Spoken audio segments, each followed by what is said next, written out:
Morning. Another day in paradise. As you can see, I've run out of hands. Really struggling here. So today, back down the farm to do some mapping. Let me show you what we're mapping. So, we are mapping this little minter.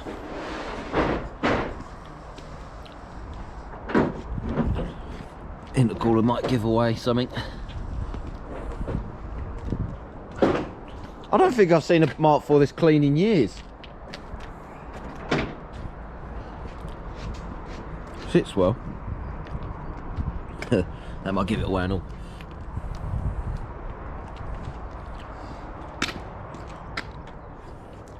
I love that it's a 4-door as well.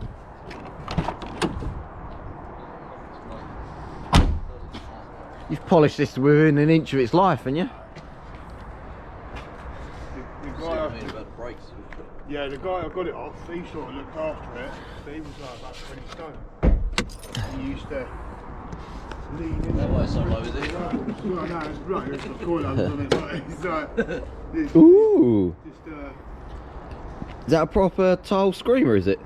yeah, proper one, yeah. Yeah, I got that Waistcoat off rather. of Nathan. Oh, okay. Yeah, because I bought that off Nathan, because he had that. Yeah. And I bought that off him as well, all in the box. I've got the box and everything with it as well, all different springs. Okay. Is that a proper GT30? No. China one? Yeah, cheap one. Fair enough. Cheap one. See how we go with that. Nice. Sits well. Yeah, I mean, I like to make this up. Made a bracket up for it. That's an old Focus one, as you can see. Yeah. With just the two ends cut off. Yeah. And then a thick piece of metal welded in there. Space it down a bit. Yeah, just so it's a bit thicker. Yeah. And then I had to make another bracket for the drive shaft. Oh, okay. Obviously, on these cars, Yeah. especially this one, it has a bolt-on drive shaft. Yeah, yeah. So the Focus one obviously has one. Yeah. But because it's a different bracket. Yeah. You have to make one up and use the two, so I just templated one up out of metal and... Fair enough. Yeah. And a standard engine and a decon plate? Yeah, standard engine decon plate. Cool. It's going to be interesting. Yeah. Alright, let's get it on the dyno. So, we've got the old Fiesta on the dyno. And I just thought Jamie's looking like he's about to go dig a hole in the road. Pull up a gas main. Because he's cold. Mate, you should get in this car when you're mapping, it's toasty in here. I turn the heaters off, I so hot. So basically, put it on the dyno, started dialing it in, did a load of light throttle loads, got it nicely mapped, got it driving what I thought would be quite nice for the road anyway. Exactly the same toolkit as what I've got. I bet yours is more complete though. Oh, Jay. Mate, have you even used that yet? Yeah. You've even got both handles. Yeah. I could. They fall off twice. You put spring back on them. Yeah, I know. You look, I've got none left. that falls The out. state of mind. Tread on mine, so they Yeah. The thread falls Either out, you yeah. tread on it or someone else does. I've got two of those kits and all. Yeah. So yeah, basically, got it on the dyno, got it dialed in, got it all running up nice, got it revving up nice, was all quite happy with it. And then what happened was, yep, it made 126 horsepower. So what happened was, it's on a great big turbo and then it's on standard fuel injectors. So when I run it up, as you can see, got RPM along the bottom. As we started coming up, started making boost, and when it started just about to level out at like, I don't know, 12 psi, something like that, 12 psi boost, as you can see I was putting great big wedges of fuel into the fuel map just to try and keep it rich. But then as it was starting to dip down just under 12s where I kind of wanted it, it would get to like 4,000 RPM, standard injectors would go nope, and it would just lean straight off, and whatever I'd done I couldn't put more fuel in it. So what he's going to try and do is take the external wastegate off, because luckily he bought a toolkit and he bought all the springs that come with the external gate, and I'm hoping if we can maybe just take a spring out, even if we just get it to 5 psi now, because all he wants to do is drive the car on the road. So if we can keep the boost under 5 psi, I'm hoping I can just about get enough fuel in from the standard injectors to, even if I can get to like 6,500 RPM for him, then at least he can drive it round and have some fun. But other than that, it's going all right, as you can see. I was saying it'd be warm under there.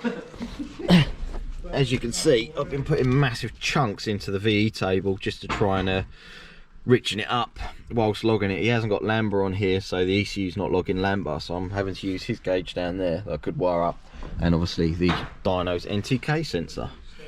So yeah, as you can see, it's making boost, come on, boost up there, and when it got to about there, I just could not get any more fuel into it, so I was backing out the run, because it's a standard engine and standard pistons with a decompression plate and a massive GT30 turbo. Mate, I've got to give it to you though, hats off for going balls out with standard internals in a GT30. Yeah, well, Hopefully if we can get this to like... didn't you? Yeah. That's what Shame you I were saying. yeah. That's what your squeeze cast piston said. Be nice if I just haven't got any injectors in stock or laying around or nothing. Take them off your van. Can't, because I've cut the fuel rail down on the van. Cold. Take him off his van. What fuel pump's in this? High pressure Focus RS one. Oh, well, like Mark 1 RS? Yeah, you know, like the... Oh, shame you didn't get the matching injectors. Oh, no. What, just the in-tank one? The little, Yeah, like, Walbury just the looking intact one? one. Same as one you got on your van, I think. Yeah. Your one had a bigger bottom on it. I think Yeah. yours was a bit fat one. Yeah, that's it.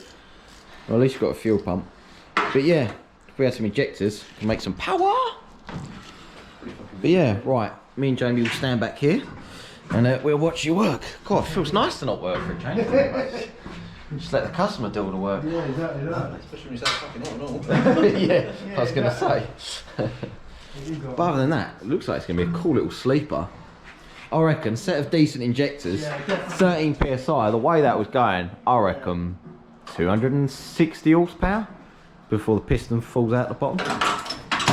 Or the ratchet falls out the bottom. Do you want we can put the fan on for 10 minutes if you want, and then just try again, because that fan proper cools stuff down. Yeah. Go on, whack the fan on, we'll open the door and let some air in there. Right, we're going to crack on. Speak to you in a bit.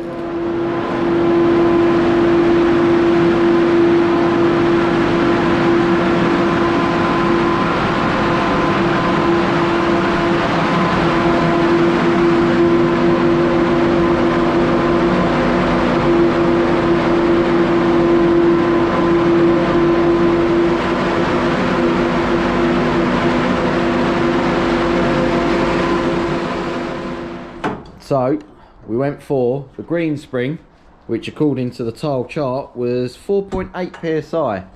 So hopefully with 5 psi, I can dial it in. I know what's going to happen. It's going to be like, actually no, it's making more well, that is a lot of boost. I reckon this engine's about 130 horsepower standard. I reckon with the decompression plate, NA, you've now dropped that power down to 110. And now with 5 psi boost, it's probably going to bring it back up to standard power. But at least you can hack it down the road then. Yeah, exactly. No, I reckon we'll get it up there. I reckon 5 psi, I'm going to guess, I'm going to throw it out there, just over 180 horsepower. Guess. Probably be nothing like it. Oh, and this one's next on the dyno. Jamie's Fiesta Turbo. It's back. But now, what have you done to it since last time, Jamie? Went to business, that's what I've done. Put a bigger spring in his wastegate. So now we can run more boost. Hopefully. Still got the bleed valve on. Yes. Oh, that's good, mate. Get that to 36 psi. Loving it. Or should I just clamp it shut then? Pull the pipe off, mate. Running on the gate. Ooh. Yes. Thank you. Mind your business. That's why. Uh-oh. Did you need that?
So, power-wise, we ended up with standard blacktop power, 145 horsepower and 160 foot-pound of torque.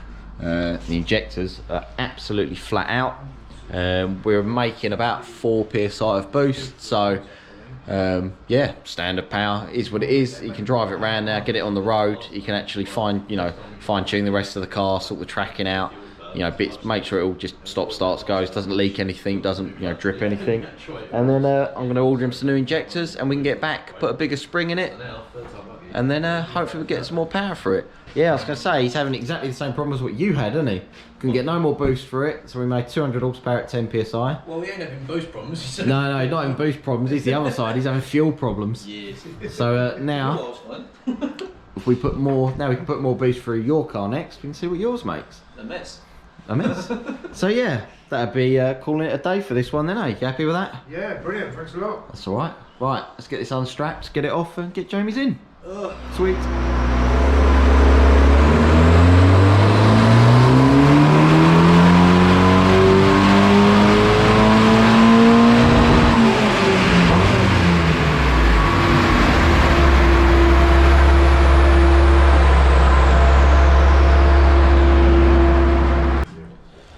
So, as you can see, we've been doing a little bit of mapping on Jamie's Fiesta, and it makes really flat power, as you can see, and it rakes only a bar boost, but the horsepower is quite consistent as well. But so we've wound the, I told him to open the bonnet, and I said turn the bleed valve a bit because we ain't got boost control yet. Let's try and get it over a bar. I want to get near a 20 psi. I think that's when it will come into its own. But it's making 260 fly horsepower, so it's not bad. But my Dyno Dynamics dyno runs an Altronic Lambda controller, but it's rebadged as Dyno Dynamics. This here, as you can see, it says error at the moment. I'll show you why. Because the wire comes down here, up, around the back of there, down there. Obviously he's got side exit exhaust, so it did come up and it wrapped round here, and then it went down into the Lambda probe that was hanging out of his exhaust. So then the dyno logs Lambda, all good for mapping. The ECU logs Lambda as well, but it's good to have 2 sensors just in case one goes down or don't look right. You've always got like another Lambda reading to verify it off of. So it's always nice to have 2. So I've been using the ECU one, and that's fine. And I've also been using the dyno one as a backup because it changes slightly at the tailpipe anyway. And the wire was coming out of there, and to keep it away from this wheel, we had it going under the wiper and then round there. I told James to turn the boost up, and what he's done is open the bonnet, and as he's opened the bonnet up, he has ripped all the pins of the Lambda sensor out of the sensor. But that is an NTK sensor, and it is straight from Altronics, and by the time you get them over here with import straight from Australia, they cost £250. What can I say except you're welcome? I have got another one at work, so it's not a problem. I'm just going to have to repin this one out so I can still use it. But it's at work, not here. So for now, I'm just going to have to trust that the Max ECU 4.2 LSU is being truthful. So yeah, we're just doing a little bit of wiring I want to sort out. So we're just going to change a few things, and then we're going to carry on mapping. And Wes's Fiesta is all done. He took that up the road for a little burn. He's pretty chuffed with that. Needs some bigger injectors though, as you know. So let's do a little bit more on this and see if we can get a bit more boost into it. Let's crack on.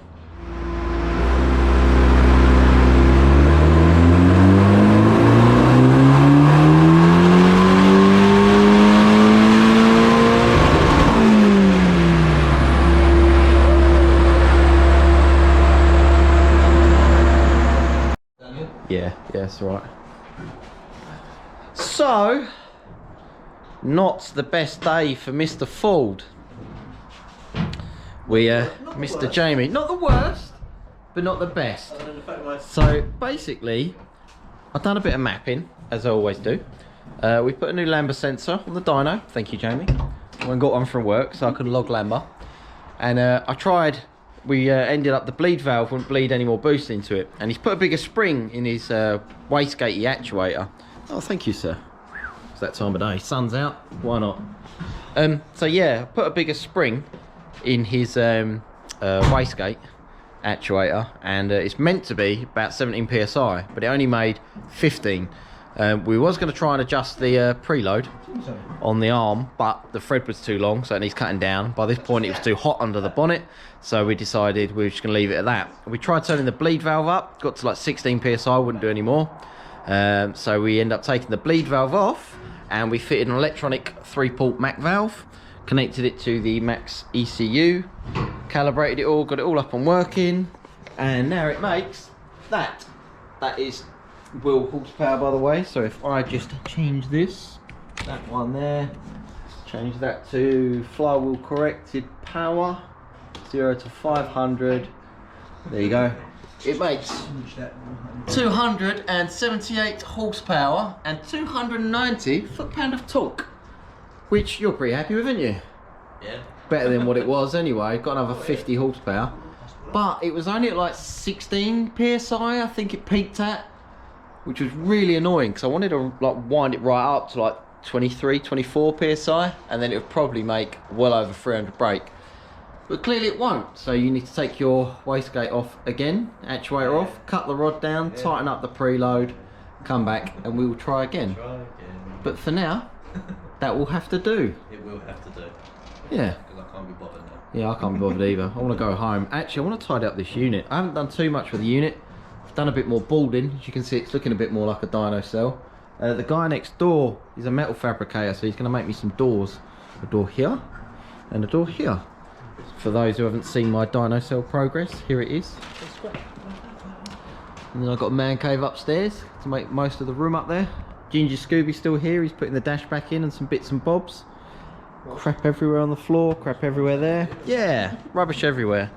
I think that will do for today because I'm tired, as you can see.